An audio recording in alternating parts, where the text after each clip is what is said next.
Thank you, Mr. Chairman, and thank you to all our witnesses for joining us today. You know, Americans may not expect their interactions with Social Security Administration to be a pleasant one, depending on a situation in life, but I would assume that they'd want to speak to somebody if they have a problem. As been discussed earlier today, it's not been the case, particularly with Social Security offices closed for 2 years. While I'm glad SSA is finally reopening most of the field offices after numerous calls from members of Congress, it's problematic that it took so long. Of the 65 million or so Americans who receive a Social Security check each month, many are elderly beneficiaries who rely on it for more than 90% of their income. These Americans have been forced to try to call multiple times a day to speak to someone, and if by chance they get through, they found that the person on the line couldn't adequately help them. Like other members, constituents regularly seek out my office requesting assistance, and we've worked as a liaison between the individual and Social Security Administration. One man reached out after waiting 120 days, although he's told the process will only take 30 to 60 days. A parent of 2 waited 7 months for benefits. One other gentleman with a debilitating illness had to wait nearly 2 years before disability was finally approved. Government agencies should be dedicated to serving taxpayers and being good stewards of the resources they're given.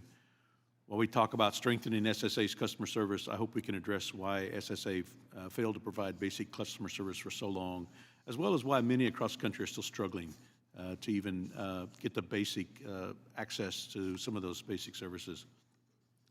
I would hope that the goal of the administration is that Americans receive customer service that compares to or exceeds that of any business that they may visit in their community, and that's not necessarily the case today.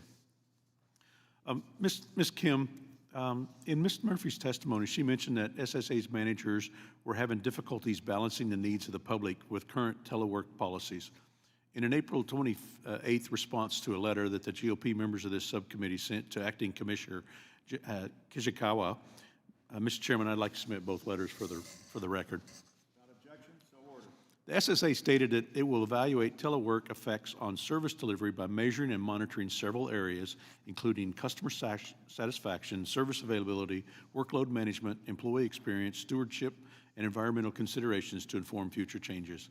Can you provide the specific criteria that are being measured and monitored and how they'll be evaluated and what would merit reconsideration of the current telework policies at the end of the evaluation period? Certainly. What we're looking at right now is a whole host of data, including our workload data. We're looking at visitor traffic data, volumes of visitors to our field offices, their wait times where we have those values. We're also looking at possible strategies that we can employ in offices where we are seeing large numbers of visitors, and that's going to be part of our evaluation. We're spending the rest of the time this fiscal year really evaluating how our re-entry period is going. And one of the things that is available to our managers is the ability to recall employees who are teleworking and have them come back in the office if the need for service of customers warrants it. And so far, we've had to call back teleworkers since April 7th to assist with those locations where we've seen large crowds. And we have found that in those locations, those offices are able to handle even more customers than with the original on-site staff. So we're looking at those locations where we need to make adjustments in our telework policy to make sure that we are serving customers as efficiently as possible.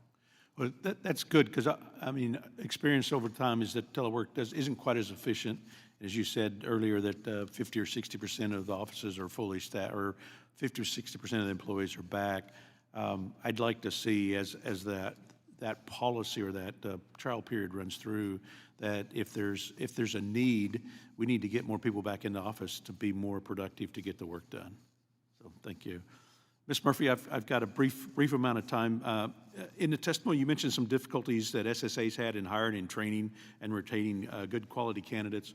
But one of the recent OPM survey of SSA employees, more than half indicated that poor performers stayed in place. Have you found that to be the case, and do you suggest, or you have any suggestions on how to change that? Oh, thank you, sir, for the question. I do think that it's definitely, we want the best of the best. It takes the best of the best to do the job that we do. And in sometimes in dealing with poor performers, it's a lot of subjectivity to that situation. And with the budget that we're in and the hiring crisis that we're in, unfortunately, we're put in the position of years of documentation, first of all, to deal with poor performance that may lead somebody to finding employment elsewhere. Also coupled with the fact that a poor performer is not necessarily replaced on a one-by-one replacement. So if we lose somebody, if somebody lose the agency, we do not get to replace that person in the office that you lost them from. So oftentimes we're put in a definite quandary of what do we do? Do we keep the employee that's performing mediocre, or do we lose that employee and then risk having nobody to replace them at all? So that's a very unfortunate answer, but it's the truth. All right, thank you. And I'm sorry I went over my time, Mr. Chairman. I yield back.